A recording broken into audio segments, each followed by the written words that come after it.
आपण या ठिकाणी पाहतोय, एकतर आसाम, पुदुचेरी आणि त्याचबरोबर पश्चिम बंगालमधला भाजपचा विजय आणि त्यानंतर भाजप कार्यकर्त्यांमध्ये संचारलेला उत्साह।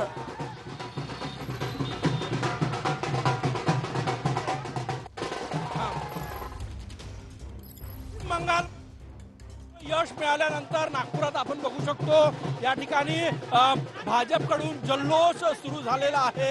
हे दृश्य आपण बघू शकतो। पश्चिम बंगालमध्ये महाराष्ट्राचे मुख्यमंत्री देवेंद्र फडणवीस यांनी अनेक सभा घेतलेल्या आहे, त्यामुळे या ठिकाणी मुख्यमंत्री देवेंद्र फडणवीस यांचा फोटो डोक्यावर घेऊन कार्यकर्ते जे आहे ते जल्लोष करतात। अनेक तरुणी या ठिकाणी या जल्लोषामध्ये सहभागी झालेला आहे। पश्चिम बंगालमध्ये भाजपला मोठं यश मिळालं, त्यामुळे हा जल्लोष जो आहे तो या ठिकाणी पाहायला मिळतोय। मुख्यमंत्र्यांचा फोटो डोक्यावर घेतलेला आहे, त्यांनी अनेक सभा पश्चिम बंगालमध्ये घेतल्या, जल्लोष सुरू झाला। आमच्या महाराष्ट्राचे लाडले मुख्यमंत्री साहेब पश्चिम बंगालमध्ये गेले आणि नरेंद्र मोदी साहेबांच्या अथक प्रयत्नांनी आणि मेहनतीने आणि अमित शहाच्या प्रयत्नांनी आणि आमच्या महाराष्ट्र मुख्यमंत्री साहेबांच्या प्रयत्नांनी आपण बंगालमध्ये भाजप विजय झालो।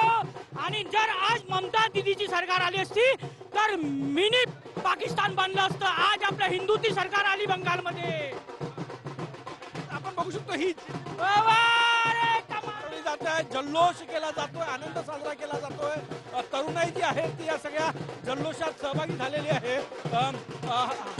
गळ्यामध्ये काय जल्लोष करताय काय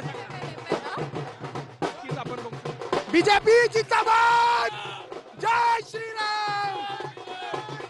जल्लोष जिलेबी या ठिकाणी वाटली जात आहे, जल्लोष केला जात आहे।